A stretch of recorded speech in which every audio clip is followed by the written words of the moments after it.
Police भरती करणाऱ्या तरुणांसाठी राज्य सरकारचा हा सर्वात मोठा निर्णय। वयवाढ संदर्भात हा झाला सर्वात महत्त्वाचा निर्णय। मनोज जरांगे पाटील यांनी राज्य सरकारसमोर मांडल्या विद्यार्थ्यांच्या समस्या। विद्यार्थ्यांसाठी सर्वात मोठी खुशखबर, वयवाढ संदर्भात झाला हा महत्त्वाचा निर्णय। त्या संदर्भात मोठी आणि महत्त्वाची बिग ब्रेकिंग न्यूज। कालचा विषय केलेला ना मुख्यमंत्री साहेब, तुम्ही बोललेला आता हा मुलगा पोलीस भरती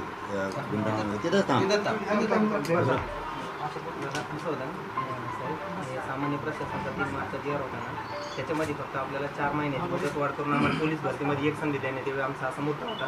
पण आम्हाला, मी तुमच्याकडे आलो होतो, तुम्हाला निवेदन दिलं विषय स्वतः साहेबांनी स्वतः CM साहेबांनी देशमुख शुक्लाला जे आहेत त्यांना फोन होता आणि त्यांना सांगितलं की 2021-22 जी भरती निघली होती त्याला ती मुदत वाढ द्यायची। त्याच्यात आमचं वय बसत होतं, 22-23 मध्ये आमचं वय बसत होतं, पण त्यांनी 30 भरती 2024 मध्ये टाकली, त्याच्यामुळे आमचं लॉस झालं। आणि अजून एक गोष्ट, आता हॉल तिकीट पडलेले आहेत, ग्राउंड चालू केलेले आहेत म्हणजे प्रशासनाने, तर आता आम्हाला चान्सच नाही आहे। आमची पळपळ होऊ लागली आणि आम्हाला दादाशिवाय पर्याय नव्हता, म्हणून आम्ही दादाकडे आलो। त्याच्या अगोदर आम्ही 8 महिन्यापासून सगळ्यांना निवेदन देतोय, जवळपास 188 आमदारांना आम्ही निवेदन दिलेलं आहे। स्वतः तुमच्याकडे बी आलो, साहेबांकडे आलो होतो 6 महिन्यापूर्वी, पण आमचा मार्ग कुणी लावला नाही मुद्दा। काल मी CM साहेबाला बोललो, मामा पण होते आणि राजेसाहेब म्हणजे देसाई साहेब आणि सावंत साहेबाला पण जेवढे आतापर्यंत आम्ही सांगितलं त्यांनी पुरे केले। भूषणमुळेच गाठ नाही कोणाचं, माझं स्वभाव वेगळा आहे। काल त्यांनी ताबडतोब घेतलं, मी ताबडतोब सांगितलं हे एकदा लाईन म्हणल्याने मला माहिती आहे लावची, मी दुसऱ्याची कशी गॅरंटी देत नाही कधी कधी। आम्हाला फक्त एक चान्स द्या, आम्हाला मायबापांना सगळे शेतकऱ्यांचे तुम्ही ते विषय त्याला पुन्हा हे नका करू। ऑलरेडी स्पष्टपणे त्यांनी सांगितलं, काल त्यांचा जेव्हा CM साहेब स्वतः जरांगे पाटलाशी बोलले, त्यांनी त्यांचं बोलणं झाल्याबरोबर DG मॅडमला फोन लावला, त्याला मुदतवाढ देण्यासंदर्भात त्यांनी त्यांना आदेशित केलेले 1-2 दिवसात त्याचा रिझल्ट येईल। आणि आज पुन्हा एकदा सावंत साहेब विशेष म्हणजे आम्ही दोघं गाडीत होतो आणि गाडीत बसून आणि यांच्या दोघांच्या मागं लागून मी करून घ्यायला बस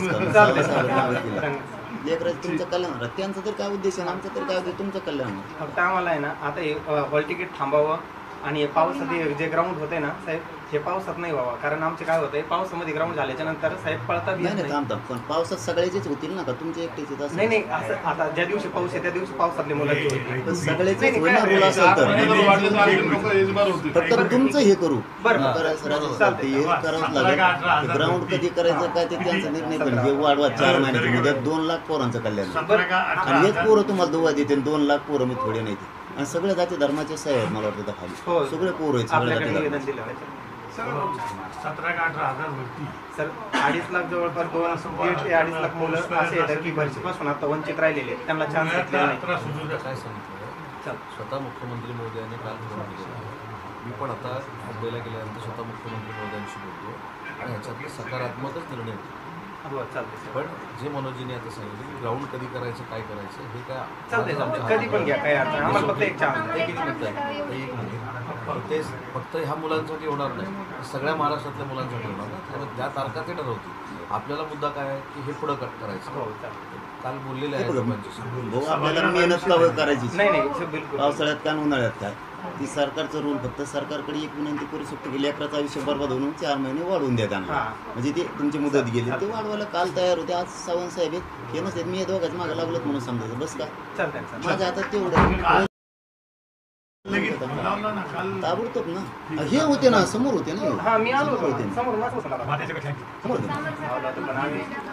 आम्ही पण त्यांना सावंत साहेब लक्ष कल्याण म्हणता चल चल।